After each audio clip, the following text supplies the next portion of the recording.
তো সেখানে আমরা কয়েকজন সেনাবাহিনীর প্রতি আহ্বান জানিয়েছিলাম যে, কারণ তার পরের দিন কিন্তু যেটা আমরা জানতে পেরেছিলাম যে সেনাবাহিনী উড গো ইন অ্যাকশন 5 তারিখে, এবং সেনাপ্রধানও কথাবার্তা বলেছেন, কিন্তু সেনাপ্রধান যেইভাবে তার কথা বলেছেন সেটা আমার কাছে মনে হলো যে he could not say what he wanted to say. তার যে অফিসাররাও, জুনিয়র অফিসাররাও বলতে পারেনি হোয়াট দে ওয়ান্টেড। আমি বহুদিন থেকে যখনই আমি হাসপাতালে কোনো কারণে গিয়েছি, ওখানে গিয়েছি, আমি সাধারণ সৈনিকদের যে মনের ভিতরে যা ছিল তা জানতাম। তারা দে ওয়ার ফ্ল্যাবারগাস্টেড। আমাকে শুধু জিজ্ঞেস করতে হচ্ছে, স্যার আমরা জীবনে ভোট দিতে পারবো কি না? That was only question that. বলে, স্যার ওই 2008-এ ভোট দিয়েছে, তারপর তার কোনো ভোট দিতে পারি না। গ্রামে গঞ্জেও যেখানে যেতাম সেখানে এক কথা। এবং এই সৈনিকদের ভিতরে একটা বিশাল ফ্রাস্ট্রেশন দেখলাম যে যেইভাবে দেশ চলছে, আফটারঅল তারাও তো এই দেশেরই সন্তান,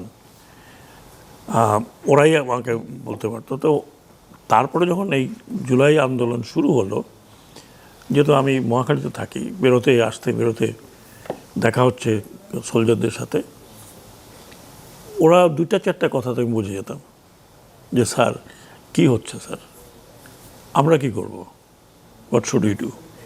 ইভেন 30 তারিখ 29 তারিখে যখন মহাখালীতে কিছু কিলিং হচ্ছিল, তখন ফিউ সোলজার্স যার সাথে আমাদের ওই মহাখালীর মোড়ে দেখা, সেখানে আমাকে তো চেনে সবাই, সেখানেও ওই ওদের একই কথা, স্যার আমরা কী করবো, স্যার আমাদের তো হুকুম পালন করতে হবে। তো এইগুলো আমরা অবজার্ভ করেছি এবং দেখলাম, আমার কাছে যেটা মনে হয়েছিল, আমার কাছে না, আমরা যে কজন ছিলাম, যে সেনাবাহিনীকে যদি নামানো হয় বা তাদেরকে কিছু কিছু জায়গায় করেছে, কিন্তু যদি ঢালাওভাবে আপনি আর্মিকে বলেন যে now you take over, police যা করেছে ইউ ডু ইট, আমি টোটালি মানে এক ধরনের স্যাঙ্গুইন ছিলাম যে আর্মিতে রিভোল্ট হয়ে যাবে। এবং সেনাবাহিনীতে যদি রিভোল্ট হতো তাহলে it would have gone in a different way. কারণ আমি নিজে 3rd নভেম্বর দেখেছি, 7th নভেম্বর দেখেছি, পার্টিকুলারলি 7th নভেম্বর দেখেছি। And one of those very few officer যে ক্যান্টনমেন্টে থ্রু আউট দোজ পিরিয়ড ছিলাম, যখন জিয়াউর রহমান সাহেব হি কন্ট্রোলড। তো এইখানে তো এখন আর সেই জিয়াকে পাবো না আমরা খুঁজে। তো এটা আমাদের ভিতরে কয়েকজন সিনিয়র অফিসার, আমাদের ভিতরে একটা উপলব্ধি হলো যে আবার যদি ওরকম হয় তাহলে দেশের খুবই বিশৃঙ্খল অবস্থা হবে। There may be a section of army এরকম অর্ডার দিলে গুলি করতে হতো, করবে না। তখন আমরা আহ্বান জানালাম টু আর্ম ফোর্সেস, এটা আপনার কাজ না, আপনি করবেন না। জুনিয়র অফিসারদের, কমান্ডারদের বললাম যে আপনারা এরকম হুকুম দেবেন না, বিকজ এই হুকুম লফুল অর্ডার নয়। সেনাবাহিনীর লফুল অর্ডার হচ্ছে আপনি কমব্যাটে যাবেন, আপনি এনিমি নির্ধারিত থাকবে, সে আপনার সাথে যুদ্ধ করবে, আপনি তার উপরে আপনার যে ফাংশন সেটা করবেন। লফুল অর্ডার নয়। লফুল অর্ডার যদি ইভেন যুদ্ধের মধ্যে যদি বলে তুমি ওই গ্রাম জ্বালায় আসো, that's not a lawful order. তো সো লফুল অর্ডার নয় এটা, আপনি আপনার জনগণকে মারা, যেটা পাকিস্তান আর্মি করেছে। We should not do it. তো আমি মনে করলাম, পরে শুনলাম যে দ্যাট আহ্বান ওয়াজ মানে একদম মানে didn't fall flat. didn't fall flat. It went like বিদ্যুৎ গতির মতো এটা এফেক্ট করেছে। এটা আমি বাড়ি থেকে দেখেছি। জি। তো 5 তারিখে আমরা একটা প্রসেশন বের করতে গিয়েছিলাম। আগে তো অনেকগুলো প্রসেশন হয়েছে, হয়েছে, and I was there. Almost আমরা কয়েকজন সিনিয়র ছিলাম, we were trying to lead it. 5 তারিখ সকালে, বৃষ্টি হচ্ছিল সেদিন সকালবেলা। আমি আমাদের শাহিন যে কমপ্লেক্সটা আছে ওই পর্যন্ত আসলাম, তখন I got a very mysterious call, not identified. আমাকে বললো যে স্যার আপনি আগাবেন না, because you are on the tip of sniper, এবং আপনার যদি আপনার গায়ে লাগে and you are not, you are killed, the whole যে বিপ্লবটা হচ্ছে এটা অন্যদিকে চলে যাবে। He didn't explain to me, I could understand. আমি জিজ্ঞেস করলাম আপনি কে? বললো স্যার আমার নাম আপনার জানার দরকার নাই। তা আমি অনেকক্ষণ দাঁড়ায় রইলাম, দাঁড়িয়ে চিন্তা করতেছিলাম যে হোয়াট ইট মেন্ট। তো দেখলাম যে এটা বড় একটা ইমপ্লিকেশন হবে। আর ওই দিন কিন্তু স্নাইপার বেশি অ্যাক্টিভ ছিল, ইউ নো ইট। এবং আমি নিজে দেখেছি সিএমএসে যে স্নাইপার শট করে মারা গেছে কয়েকজন। তো আজকে 2 বছর আগের কথা মনে হয় যেন সেই দিনের কথা। শত শত 1,500 1,1400 মতো মারা গিয়েছে বলে ইউনাইটেড নেশনস থেকেও বলা হচ্ছে। আর আমরাও জানতাম শহীদ হয়েছেন তারা। যারা শহীদ হয়েছেন তারা শহীদ হয়েছেন, কিন্তু যারা এই যন্ত্রণা নিয়ে এখনও বেঁচে আছে, কারো চোখ নেই, কারো হাত নেই, কারো পঙ্গু হয়ে গেছে। আমি নিজে ব্যক্তিগতভাবে বিভিন্ন হসপিটালে অ্যাজ এ অ্যাডভাইজার আমি গিয়েছি, সিএমএইচে গিয়েছি। ছোট্ট একটা বাচ্চা দেখলাম যে তার মাথার খুলিটা উড়ে গেছে। আমি যারা শহীদ হয়েছেন তাদের আত্মার মাগফিরাত কামনা করছি। যারা পঙ্গু হয়েছেন সমবেদনা জানাচ্ছি। আমরা যখন ইন্টারিম গভর্নমেন্টে ছিলাম আমরা চেষ্টা করেছি কম্পনসেশন বলবো না, অন্তত তাদের চিকিৎসা দেওয়ার জন্য যারা শহীদ হয়েছে তাদের ফ্যামিলি যাতে থাকতে পারে। মানে আমাদের প্রধান দায়িত্ব ছিল এটাই, এবং করা হয়েছে। অনেককে সিঙ্গাপুরে পাঠানো হয়েছে, থাইল্যান্ডে পাঠানো হয়েছে ফর ট্রিটমেন্ট। 2-1 বোধহয় এখনও আছে, I don't know.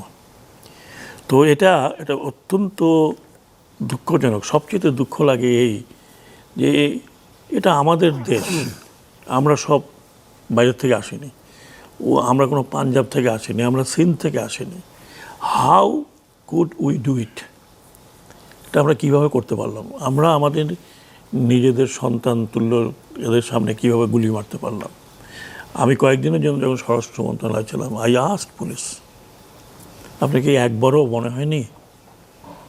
They had no answer, they were repenting. তো তারা একটা কথাই বলছে যে স্যার আমাদেরকে এরকম বানানোর দায়িত্ব তো আমাদের ছিল না, আমাদেরকে যারা দায়িত্ব প্রাপ্ত ছিল তারা তো আমাদেরকে এইভাবে তৈরি করেছে। We didn't know what to do. তো এইগুলো আপনার ইতিহাস যারা লিখবে হয়তো লিখবে। আজকে যারা আত্মাহুতি দিয়েছে, এই ছাত্ররা যারা 15 বছর 16 বছর পলিটিক্যাল পার্টি কিছুই যা করতে পারেনি, এরা জীবন দিয়ে সেটা করেছে। সেই জন্য আমি ব্যক্তিগতভাবে আমি অত্যন্ত ভারাক্রান্ত মনে আল্লাহর কাছে দোয়া করি যে উদ্দেশ্য নিয়ে এটা হয়েছিল, আমরা ইন্টারিম গভর্নমেন্টে কতখানি করতে পেরেছি I don't know, but Bangladesh have to change. This change has to B ব্রট। আপনি আজকে করব, কালকে করব, পরশু করব না। এক্সিস্টেন্স, আমাদের নিজেদের এক্সিস্টেন্স, পলিটিক্যাল পার্টি এখন যারা হেলম অফ অ্যাফেয়ার আছে তাদের এক্সিস্টেন্সের জন্য চেঞ্জ হ্যাজ টু বি ব্রট। এইভাবে হলে এখন যা আমরা দেখছি এরকমই হবে, এর চেয়ে আরও খারাপ অবস্থা হবে। তো আমি এইটুকু বলেই আপনার ইন্ট্রোডাকশনটা শেষ করলাম। আমাদের কন্ট্রিবিউশন যে একেবারে নাই তা নয়, কিছু কন্ট্রিবিউশন ডেফিনেটলি ছিল যৎসমান। Thank you. এরকম বোধহয় কেউ বলে না যে আপনাদের কোনো কন্ট্রিবিউশন নেই। মানে আপনাদের বলতে যদি আপনি অন্তর্বর্তী সরকারকে বোঝান।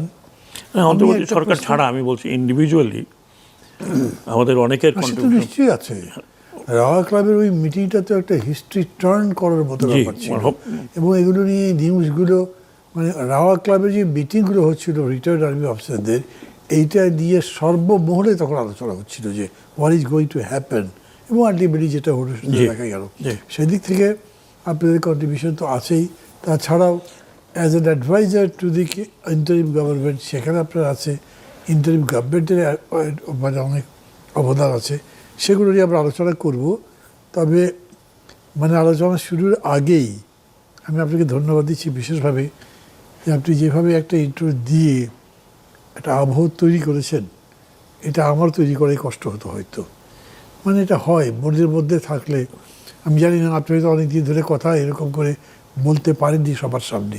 আমি তো প্রতিদিনই বলছি টক শোর কারণে। আমি আমি আমি এখনও আই গেট ইমোশনাল, কারণ আমি নিজের চোখে দেখেছি তো, I have seen myself the dead body, I have seen CMA হসপিটালে যখন আমি অ্যাডভাইজার গিয়েছে দেখেছি। আপনি মানে as a normal human being is very difficult to ওখানে দাঁড়ায় আপনি দেখবেন না এই আহাজারি, এই অবস্থা। এবং আমি এতটুকু একটা বাচ্চাকে দেখেছি, তার মাথার খুলি উড়ে গেছে, এইটুকু, মানে 8-9 বছর হবে সিএম আছে, and he was so jovial, এত জোভিয়াল ছিল যে কিছুই হয় না। কিন্তু পরবর্তী পর্যায়ে আমি পরে শুনলাম যে বাচ্চাটি এখনও অনেকে আমার সাথে দেখা করে, অনেকে যারা স্টুডেন্ট ছিল ওই সময়, কারো গুলি পেটের মধ্যে আছে, কারো হাত ঝাঁঝরা হয়ে গেছে। তো এগুলো তো কোনো যুদ্ধক্ষেত্রের মতো বিষয় না, এটা তো আমরা আর আমরা কি ছিল it was not a very political issue, একটা সামান্য issue that could have been resolved. সেইটা করতে না গিয়ে আমরা এত ইগোস্টিক হয়ে যাই যখন পাওয়ারে যাই, যখন চেয়ারে বসি এবং চেয়ারকে যখন প্রলং করি বিভিন্ন ইসে, দেন উই বিকাম ডেমিগড। এবং আমি দুঃখ বলে ফেলছি আপনাকে অনেক কিছুই, হয়তো পরবর্তী বছর আমাকে দুঃখ লাগে কি, আমরা এই নেতাদেরকে ডিকটেটর আমরা তৈরি করি। এত স্তুতি, ডেমোক্রেসি বলতে কোনো কিছু নাই। আপনি কোনো কিছু বললে বলছে আমরা আমাদের নেতা যা বলবেন তাই। আপনি নেতাকে কি বানাচ্ছেন? Slowly and gradually use making him dictator, এবং ডিকটেটরের উপরে আপনি বানিয়ে ফেলছেন। আমি যে এই হাসিনাকে অতটা দোষ দিব না, ইন এ সেন্স তাকে বানিয়েছে কে, তার এইসব লোকজন চাটুকারি করতে করতে করতে করতে করতে পার্লামেন্টের মধ্যে আলা হজরত, আপনি শুনছেন তো এগুলো? জি, ওই একবার তো উনি মানা করলেন না। স্টেজ কামস যখন বোঝা যায় যে এখন আমি যদি বলি যে আমাদের বর্তমান প্রধানমন্ত্রী উনি সিম্পল থাকার চেষ্টা করছেন, is trying to follow his father, আমি যেটা দেখছি, তো চাটুকারি তো কমে নাই। He has to be very very careful. And আমি মানে আমার মনের থেকে বলছি, বিকজ 15 বছর আমি আপনাকে তো কম করিনি ডাইরেক্টলি, না হলে আপনি জেলেও গেছেন, আপনি পলিটিক্স করতেন, আপনি জেলেও গেছেন, হ্যাঁ, আমিও তো বেঁচে গেছি যে বিভিন্ন কারণে। বাট আমরা তো ফেল করতে পারি না, every time we don't want to fail. এবং এইখানে এই চাটুকারিতা যদি না কমানো হয়, আমি আজকে সকালে আমরা একটু আলাপ করছিলাম যে আমাদের দেশে এত চাটুকারিতা কীভাবে আসলো, কোত্থেকে আসলো? মানে মনে হলো যে আমি যদি এখন একটা চাটুকারিতা করি তাহলে না জানি আমি ভালো, আই এম ডুইং অফুলি ব্যাড। মানে এটা আমাদের হিস্ট্রিতে ছিল, এরকম মনে হয় না আপনার? ধরেন আমরা মুঘল সম্রাটদের যেইভাবে শাটডাউন করেছি, চাটুকারিতে পুরোটাই চাটুকারি। অ্যাকচুয়ালি আমি যদি মানে ক্ষুদ্র আমার হিস্টোরিক্যাল অভিজ্ঞতা বলি, এটা কারণটা হলো আমি যেটা মনে করি, আমরা কখনো রুলার ছিলাম না। মানে আমরা বাঙালি, আপনি হিস্ট্রি ঘাটে দেখেন, বাঙালি কোনো দিন রুলার ছিল না। কাজে ওই রুলার ক্ল্যানের একটা বৈশিষ্ট্য আছে। আপনি ধরুন north India for example, north India mostly ছিল রুলার ক্লাস। বাইরের থেকে আসেও নর্থ ইন্ডিয়াতে শুরু করেছে। ওখানে ধরেন নবাবরা, ওরা আপনি রাজা মহারাজা, আমরা তো ছিলাম না। আমরা কোনো দিন ওইভাবে স্বাধীনভাবে নিজেদেরকে রুল করতে পারি নাই। আমরা সবসময় ছিলাম চাটুকার, ওই যে মানে ছাতা বর্দার আর কি। হুজুর যাচ্ছেন, হুজুর যেন পায়ে কাদা না লাগে এই জন্য হাত পাইতে দিলাম হুজুর। এই কাহিনী আছে আমাদের, এইগুলি কাহিনী আছে। তো আমরা এখন 50 বছর স্বাধীন হয়ে আমরা কেন বেরোতে পারছি না?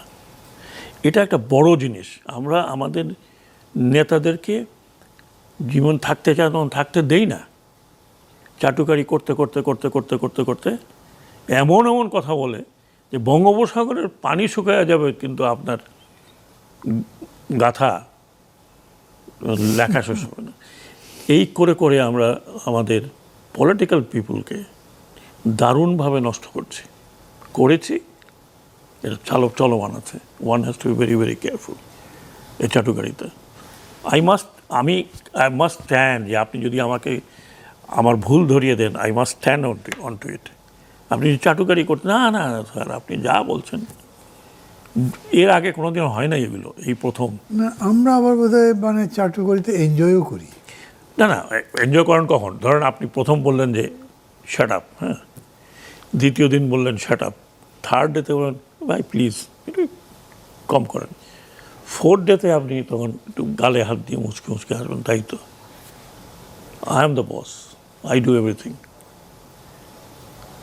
এই চাটুকারিতা করতে করতে করতে করতে আমরা কাউকে নর্মাল থাকতে দেই নাই। আপনি দেখেন হাসিনার অবস্থা, হাসিনা যা করলো, বাকিরা কখনো তাকে বাধা দিয়েছে? কোনো বাধা দেয়নি। She even didn't know what she was doing. She was killing people. তার নিজের লোককে মারছে, তার নিজের এখনো মনে করেন না এটা? এটাই তো মুশকিল, এখনো মনে করেন না। আমি তো ওই কথাটা বলছি, আপনারা ক্ষমা চান, জনগণকে ফেস করেন, ফেস দ্য পিপল, ক্ষমা চান। একটা লোক এই পর্যন্ত কিন্তু অনুশোচনা করা নেই।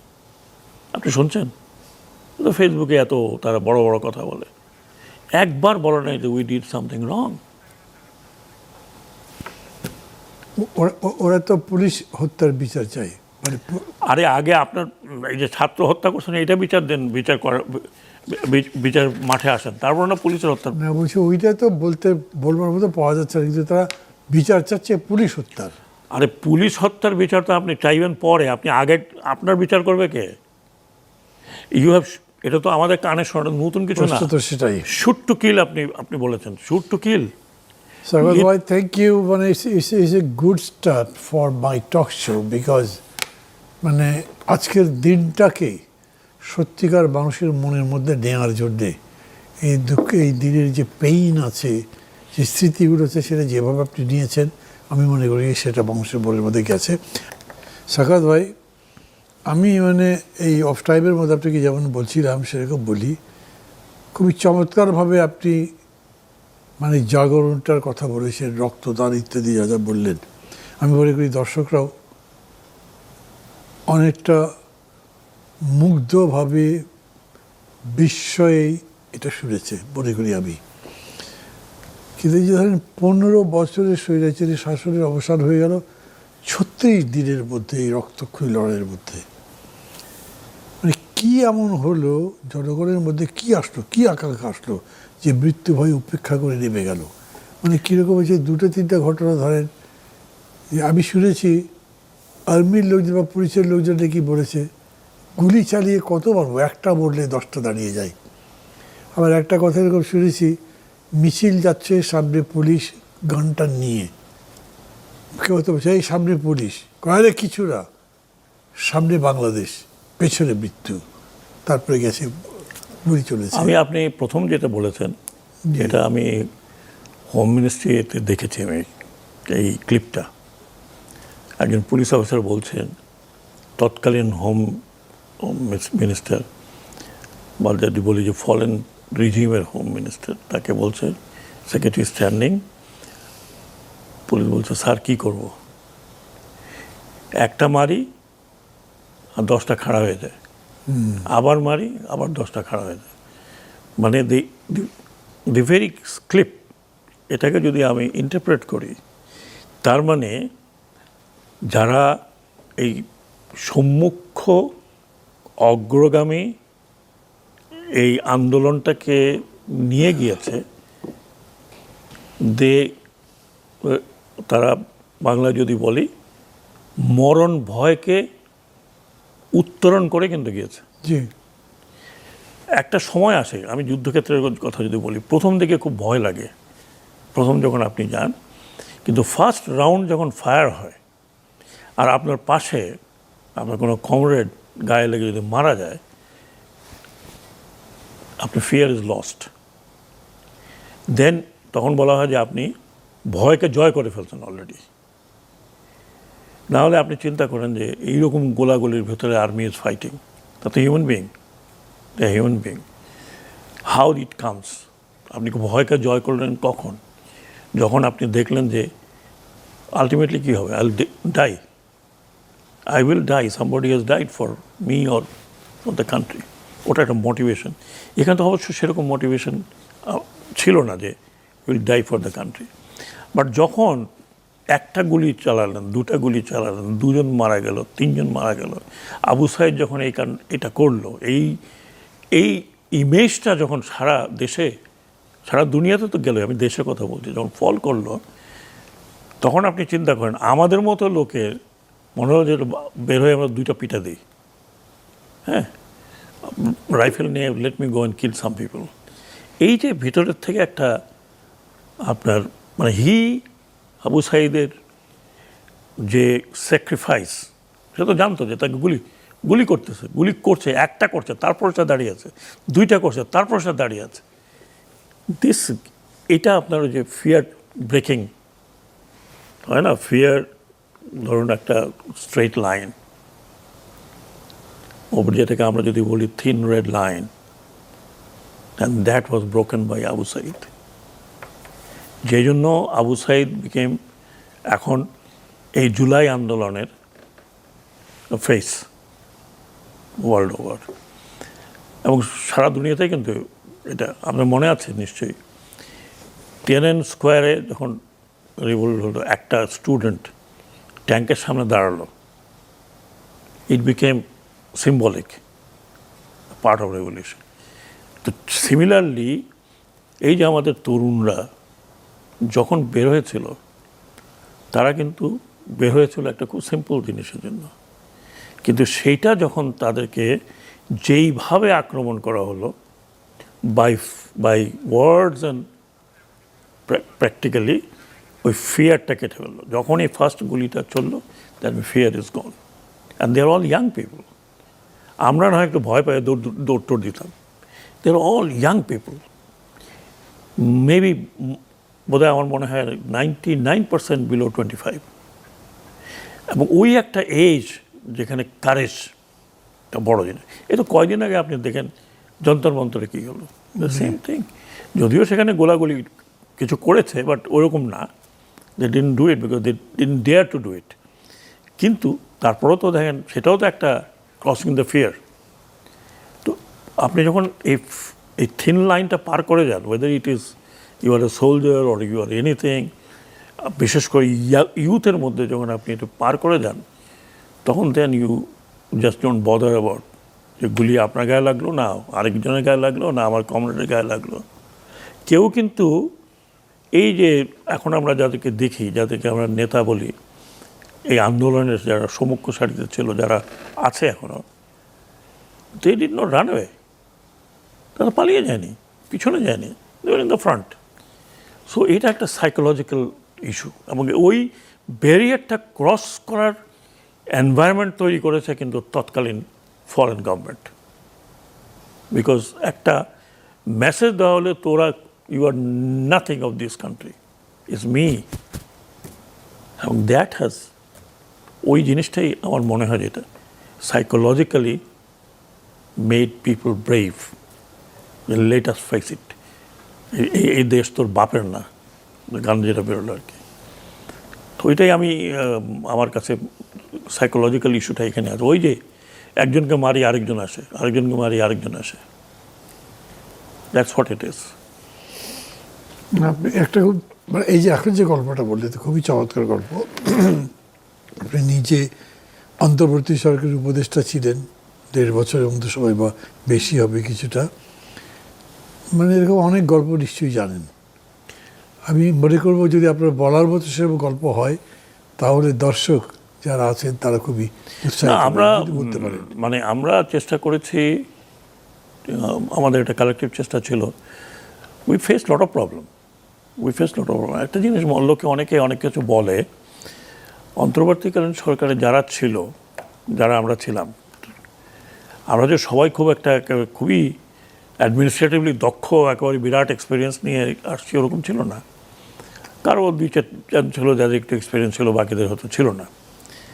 সবচেয়ে বড় জিনিস হলো কি, মানে আমরা ওই রকম হেল্প পাইনি পলিটিক্যাল পার্টিগুলো থেকে, যেরকম একটা আন্ডারস্ট্যান্ডিং পাওয়ার কথা অতটা পাইনি। আপনি দেখেন প্রতিদিন কোনো না কোনো বিষয় নিয়ে রাস্তায় নামতো, কারা এরা, ওয়ার আর দে নাও। প্রতিদিন এক ডিমান্ড নিয়ে, এই নিয়ে ওই নিয়ে, প্রমোশন দাও, এই দাও, টাকা দাও, পয়সা দাও, ইত্যাদি দাও, ইত্যাদি দাও।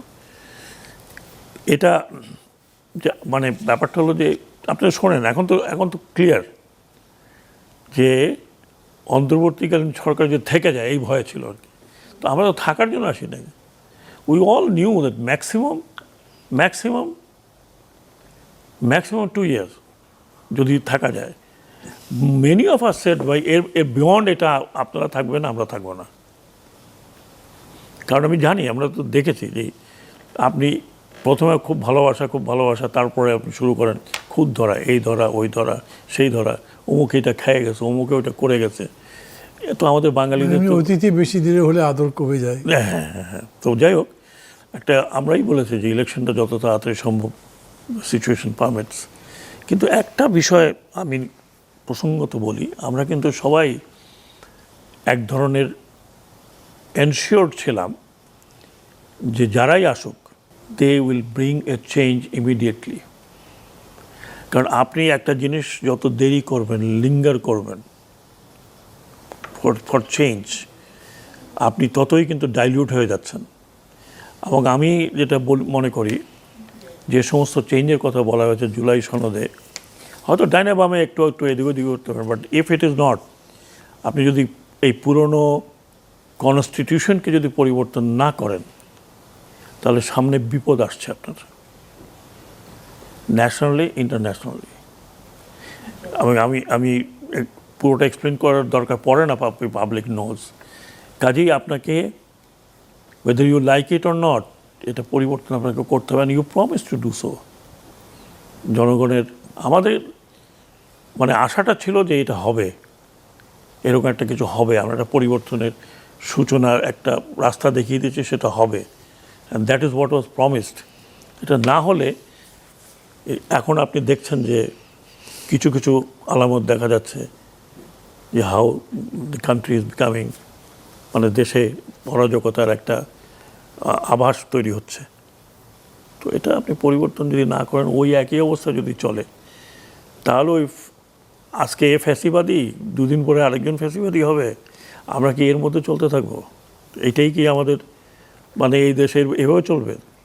কাউকে টেনে নামাইতে হবে, আবার মাঝখানে কাউকে উঠাইতে হবে, আবার তাকে আবার পা ধরে টেনে নামা ফেলে দিতে হবে। Will continue like this? আমাদের তো 55 বছর হয়ে গেছে, পাকিস্তান তো টেকে নাই 55 বছর। কথা আসছে আজকে, মানে এরকম বলা হচ্ছে যে সেনাবাহিনীর পক্ষ থেকে শেখ হাসিনাকে 4 তারিখে জানিয়ে দেওয়া হয়েছিল যে আজ রাতেই তার পদত্যাগ করতে হবে, এটা ছাড়া কোনো পথ নেই। আর তিনি নিজেও পদত্যাগ করে ভারতে চলে যাওয়ার সিদ্ধান্ত নিয়েছিলেন। সেই অনুযায়ী ঢাকা দিল্লি বিভিন্ন পর্যায়ে আলোচনাও হয়েছিল। আপনি কি কিছু জানেন, আপনি বলবেন? তার মানে এর মানে হচ্ছে যে শেখ হাসিনার পদত্যাগ করে ভারতে পালিয়ে যাওয়া 5 আগস্টের দুপুরে কোনো আকস্মিক ঘটনা ছিল না, ইট ওয়াজ প্ল্যান্ড। আমি একটা ইন্টারপ্রিটেশন করতে পেরেছিলাম ওই দিন, যে আমরা যেদিন কথাবার্তা বলি সেদিন একটা ইন্টারপ্রিটেশন ছিল যে দি রিজিম ইজ নট সার্ভাইভিং। এটার সিমটমটা 3 তারিখ থেকে শুরু হয়েছিল, মানে দেখা যাচ্ছিল, বা 3 তারিখ বা 2 তারিখ থেকে বোঝা যাচ্ছিল রাস্তায় যে সামরিক বাহিনী যেটা ডিপ্লয়েড ছিল তাদের বিহেভিয়ার প্যাটার্ন থেকে বোঝা যাচ্ছিল। অ্যান্ড ভিতরে chief of army staff was compelled, ওই যে 3 তারিখে একটা মিটিং হলো, দ্যাট মিটিং ইন্ডিকেটেড, ওইটা ক্লিয়ার ইন্ডিকেশন ছিল যে সামরিক বাহিনী নেই এটার সাথে। এবং আমার যতদূর মনে হয় বা যে এখন যেটা বোঝা যায় যে আলটিমেটলি একটা বোধহয় প্ল্যান ছিল যে সামরিক বাহিনীর হাতে দিয়ে মার্শাল ল করায় আমরা সরে যাব, then we come back again. কিন্তু সেটা, এই জিনিসটা যদি আমি এটার সাথে একটু যুক্ত করি আপনাকে, 2009-এ একটা ঘটনা ঘটেছিল, যে এই ঘটনা এন্টায়ার আর্মিকে নাড়া দিয়েছিল, এন্টায়ার আর্মিকে, আর ফিউ ইয়াং অফিসার। তাদের চাকরি বাকরি চলে গেল, কিন্তু তার ব্যাচমেট, তাদের ওই জেনারেশন, ইনক্লুডিং আমরা যারা রিটায়ার্ড ছিলাম, we didn't forget that, and that was BDR massacre. ওখানে অনেক অফিসার ছিল যে আমার আন্ডারে চাকরি করেছে। শাকিল আমার আন্ডারে চাকরি, ব্রিলিয়ান্ট অফিসার ছিল। এবার আমি তো তখন ইলেকশন কমিশনার, সারপ্রাইজ। এই জিনিসটা আর্ম ফোর্সেস কিন্তু like all over the world, they like elephant, they like elephant. Elephant কিন্তু ভোলে না, elephant will never forget what happen to it. আপনি যদি তাকে কষ্ট দেন, সে কিন্তু তাৎক্ষণিক অত কিছু করবে না। পরে আপনি অনেক গল্প শোনেন না, যে হাতির পালে সে বাড়ি ভেঙে দিয়ে গেছে। বাড়ি কার ভাঙছে? যে হাতিকে কষ্ট দিয়েছে। এটা আমি বলছি না, they are just like, it's a corporate body. Arm forces all over the world is a corporate body. আপনি যদি এই কর্পোরেট বডিকে ঠিকমতো পরিচালিত করতে না পারেন, তাহলে they will look after their own interest. এই যে এতগুলো অফিসার মারা গেল, কিল্ড, তার বিচার হলো প্রপার, তার ইনভেস্টিগেশন হলো না প্রপার। আপনি কি মনে করেন যে তার কোর্সমেট, তার ব্যাচমেট, উপরে নিচে commanding officer, they didn't know what was happening? এটা কেন হলো না? এই জিনিসগুলো বাংলাদেশ আর্মিতে তাৎক্ষণিক অত রিয়াকশন হয়নি, কিন্তু একটা সিচুয়েশন যখন আসছে তখন বলছে we are not with it, that is enough. আপনাকে আমি যখন কথা প্রসঙ্গে কথাটা খুব তাড়াতাড়ি বলি, যেন এর সাথে ফল হলো কীভাবে আপনি জানেন? বলতে পারবেন? মানে দেখলাম যে নুরুদ্দিন যখন মানে ইয়েস, ইয়ে করলেন, যেই দিন আমরা ওনাকে বললাম যে this far no further, we cannot protect you anymore, আপনি আপনার পলিটিক্যাল পার্টি নিয়ে সার্ভে করতে পারলে করেন, না হলে করেন না। দ্যাটস হাউ হি, নট মিলনের মারা গেছে, ওইটা মারা গেছে। যদি আর্মি তাকে ব্যাক করতো তাহলে সে হয়তো আরও 1-2 বছর থাকতে পারতো। বাট বলা হলো যে না, আমরা আর এর মধ্যে নাই, we are not going to face, আমরা ফেস করবো না ফর ইউ, আমরা জনগণকে ফেস করবো না। That collapsed. এবং এটা যে শুধু বাংলাদেশে তা না, এটা কিন্তু অল ওভার দ্য ওয়ার্ল্ড। আপনি দেখেন আমেরিকাতে যখন প্রেসিডেন্সিয়াল রেস হয়, তখন প্রেসিডেন্ট বলে আমার সাথে 300 জেনারেল হ্যাজ সাপোর্টেড মি। তো জেনারেল সাপোর্ট দিয়ে তুমি কী করবো? তুমি জনগণের সাপোর্টের কথা বলো। But that's a very, because they, যদি আর্ম ফোর্সেসকে বলা হয়, দে আর দি মানে most powerful organ of the state, most powerful organ of the state. If they don't support, even a democratic government, যদি সাপোর্ট না করে, তাহলে that democratic government cannot function. এটা আমি বলছি না, প্রচুর বই লেখা আছে। ফুকুয়ামার বই পড়েন আপনি, আরও অনেকের নাম এই মতো মনে নেই, আমার কাছে অনেক বইগুলো আছে। আপনি যদি পড়েন তাহলে আপনি দেখবেন যে দিস আর অল গবেষণা করা বই। তো সেইখানে অন থার্ড যখন উনি মিটিংটা করলেন, present chief, he also understood from the ওই মিটিংয়ের 2-4টা কথাবার্তার থেকেই, ভেরি ইন্টারেস্টিং। উনি যখন বললেন যে আমি আরও কোনো কথা শুনবো না, কনস্টিটিউশন যা বলে আমরা সেভাবে সরকারকে, কনস্টিটিউশনে আমাদেরকে কাজ করতে হবে, চিফ এটাই বলেছেন, if I am not wrong. তো সব কিছু বলার পর অনেক প্রশ্ন ছিল অনেকের। একজন লেডি অফিসার দাঁড়ালেন, উনি বলেন না, আর কোনো প্রশ্ন নাই, আমি কোনো প্রশ্ন নেব না। But he knew, chief of army staff, he knew exactly মনের ভিতরে কী আছে। তখন একজন মেজর সাহেব বললেন, স্যার তাহলে আমরা একটা দোয়া করি স্যার, মোনাজাত করি। তো মোনাজাতটা আমার ঠিক মনে নাই সূরাটা, ওটা তর্জমাও করেন, মোনাজাত সূরাটা পড়ে তর্জমা করেন, ইয়া আল্লাহ আমাদেরকে নির্যাতন নিপীড়ন থেকে মুক্তি দাও। And everybody said Amin. Even army chief said Amin. It's very meaningful. Very meaningful. জালিমের হাত থেকে আমাদেরকে রেহাই দাও। It's very meaningful. So third, ওই খবরগুলো যখন আমরা পেলাম তখন আমরা বুঝে গেলাম যে army is not willing to go any further. এবং আর্ম ফোর্সেস যদি আপনার নাই, এখন তো অনেক কিছু শুনছি যে ইভেন এয়ার চিফ বলছে যে আমি আমার হেলিকপ্টার আর্ম করব না, আই উইল নট আর্ম। আমার মনে হয় ইজ ভেরি লাইকলি, বিকজ র্যাবের হেলিকপ্টার ইউজ হয়েছে, আর্মির একটা হেলিকপ্টার ইউজ হয়েছে টু এক্সট্রিকেট সাম পিপল, কিন্তু আর্মড কোনো হেলিকপ্টার নামেনি। তো মোরলেস বাংলাদেশ আর্মির একটা বিশাল কন্ট্রিবিউশন আছে এই জুলাই আন্দোলনে। যদিও আমরা আর্মিতে থেকে তো ওরকম প্রসেশন বের করতে পারে না, but they were very sympathetic and they also knew যে এরকমভাবে দেশ চলতে পারে না। আপনি কী মনে হচ্ছে বলেন তো, এই যে এত বড় ত্যাগ তিতিক্ষা জীবনদান, আপনাদের আকাঙ্ক্ষা ছিল একটা নতুন দেশ, নতুন লাইফ, মানে এক কথায় হলো যে গুণগতভাবেই লাইফের স্টাইল বদলাক, রাষ্ট্র বদলাক, সরকার বদলাক, ডেমোক্রেসি আসুক, কতখানি এক্সপেক্ট করতে পারছেন এখন? আমি সত্যি কথা বলতে হাই এক্সপেকটেশন ছিল। এখনও মনে করি যে টাইম হ্যাজ নট গন, কিন্তু দেশ চালাচ্ছে পলিটিশিয়ানরা, দেশ চলবে পলিটিশিয়ানরাই চালাবে। এখন যারা ক্ষমতায় আছেন, দে হ্যাভ 2/3 মেজরিটি। ওনাদেরকে চিন্তা করতে হবে যে how far they can go under this circumstances.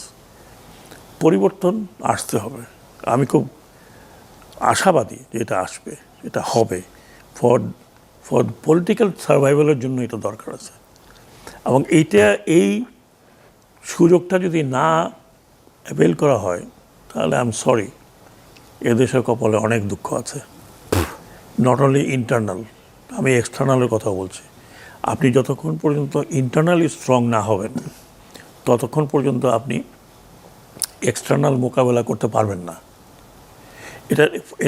এটা তো আমি একটা এক্সাম্পল যদি আমি দেই, অত ওরকম এক্সাম্পল হবে না। Look at Iran, look at the people of Iran. Internally they united and strong. তো আমরা যদি ওটা করতে না পারি, আমরা এক্সটার্নালি কোনোভাবেই এক্সটার্নাল প্রেশারকে আমরা ওভারকাম করতে পারবো না। তো আমি এখনও আশাবাদী। আই এম শিওর যারা দেশ চালাচ্ছেন, they understand much better than you and me, because they are sitting in the helm of affair. এবং যে নমুনা এখন দেখছি কয়েকদিনে খুব ভালো সাইন না। It's not very good sign for the ruling party, ruling people. বা আমি যদি বলি এন্টায়ার গভর্নমেন্ট, যখন গভর্নমেন্ট বলি তখন অপোজিশন বোথ মিলে একটা সরকার ধরা হয়। অপোজিশনে যারা আছে তারাও, ইটস নট গুড। কারণ এখানে ইনফিল্ট্রেশন হচ্ছে, প্রচণ্ড ইনফিল্ট্রেশন হচ্ছে, আরও হবে। কারণ যারা ইনফিল্ট্রেট করছে তাদের কাছে হাজার হাজার কোটি টাকা আছে, হাজার হাজার কোটি টাকা আছে টু স্পেন্ড। তাহলে আপনি চিন্তা করেন একটা সামান্য কীভাবে 2 বছর বিদেশে বাড়ি গাড়ি করে থাকে। আমি শিওর আপনি 7 দিন পরে যদি এরকম থাকতাম, 7 দিন 10 দিন পরে রাস্তায় বসে থাকতে হতো যে ভাই আমাকে কিছু খাওয়াও। আমি সাহস করে যেতেই পারবো না। না, কোথায় যাব?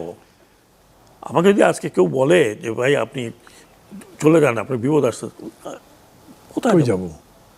থাকবো কোথায়? খাবো কি? কার কাছে যাব? তার মানে এইসব লোকজনের যথেষ্ট রিসোর্স আছে।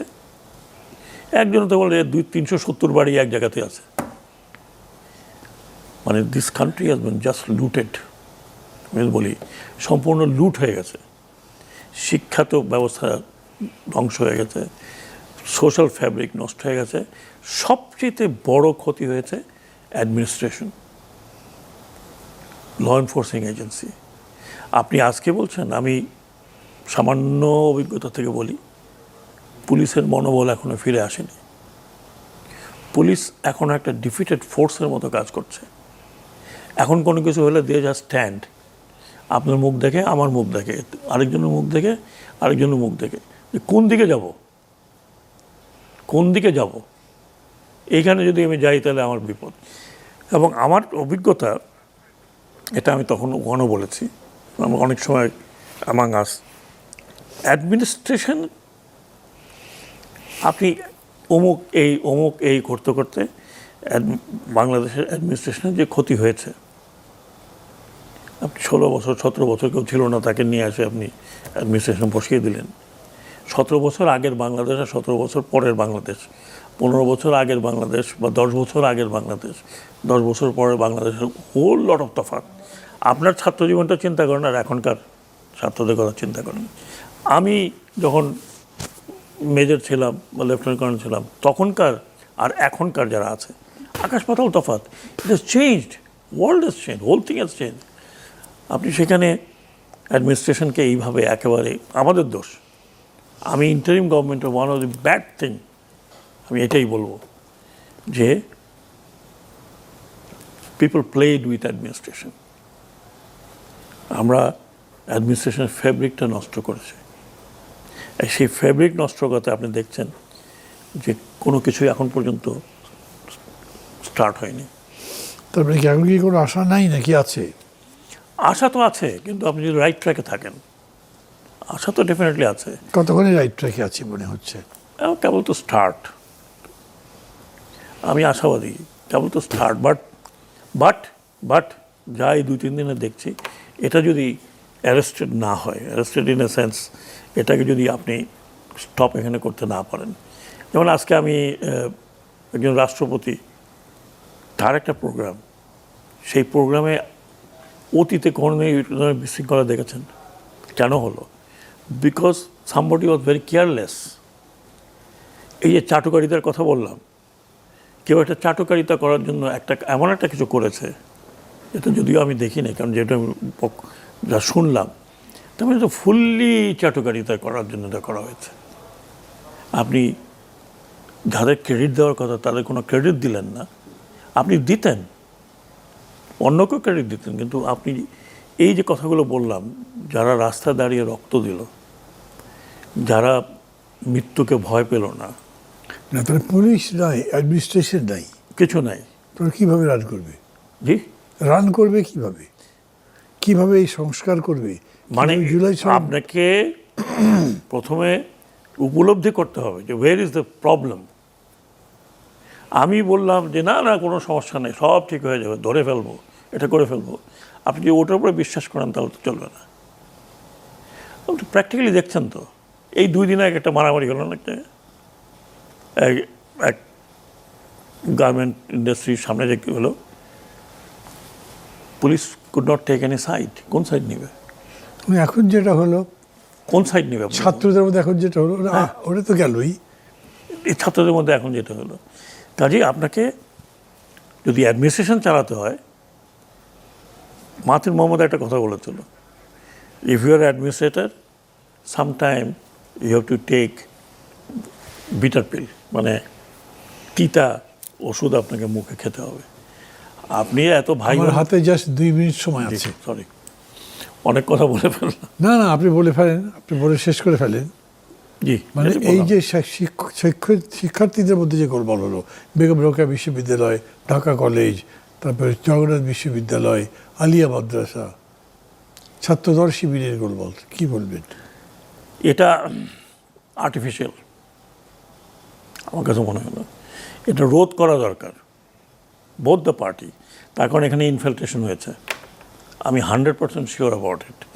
এখন আপনি হয়তো বলবেন আমার এখানে ইনফিলট্রেশন হয়েছে, আমি বলবো আপনার এখানে ইনফিলট্রেশন হয়েছে, কিন্তু লজিক্যালি ইনফিলট্রেশন কোন দিকে হয়েছে এটা বোঝা যায়। ইনফিলট্রেশন হয়েছে, এবং যেটা আমি বললাম, এই ইনফিলট্রেশন কিন্তু এই যে গণ্ডগোলটা শুরু হলো, যেহেতু এখানে থামবে না, আপনি যত সময় যাবে, এটাকে যদি আপনি কন্ট্রোল করতে না পারেন, আমি আমার ছেলেকে কন্ট্রোল করবো, আমি বলবো যে তোমার মধ্যে ইনফিলট্রেশন হচ্ছে, you don't try to do that. এটা যদি আপনি শক্ত হাতে যদি না ধরতে পারেন, তাহলে আই এম সরি, এই কনফিউশনটা কিন্তু এই বছরের শেষের দিকেই আরও বেশি হবে। জি, থ্যাংক ইউ।